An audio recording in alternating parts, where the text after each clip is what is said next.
Friends, now for some of you who may be wondering that what is the Chamber of Commerce doing here in education field? Are we here to make money? Are we here to exploit the people and then get richer and richer? Is it an assembly line which we want to assemble as a raw material? No, the answer is no. We are here because we should be here, the business community should be here. The problems of India are a lot different from what you see in the West. Why? Because of the large numbers which cannot be managed by the government.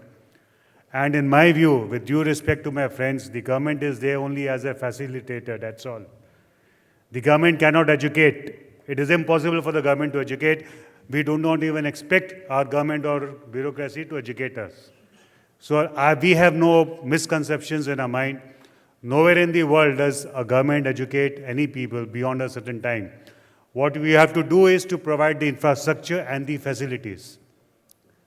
One point which we should not miss is that India has a long history and long tradition where the private sector and the business houses have set up education institutions. Just to point out from memory, the Birlas, for example, they have schools all over India. They set up Pilani right up to the higher education. I'm not under any illusion that you can set up an Ivy League college in India very soon. But if you have the capacity to pay, then why can't you replicate the same thing in India?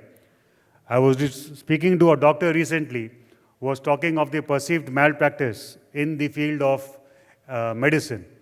And he gave me a very good example. He said, if you want to get admitted into a medical college in India, you have to pay a capitation fee, which is 10 million, maybe 15 million. The parent has to almost mortgage whatever he has if he has a middle school person. That child, in 5 years of education, he is down by at least 10 to 20 million rupees. And you add to it interest. Can the government resolve this anomaly of a high capitation fee? And then you say that, no, I don't want private colleges because they will charge the same thing. Now, what is this? Isn't it hypocrisy? This is one point which I would like the government to address also, and PSG is willing to take it up with the government because, yes, we need education.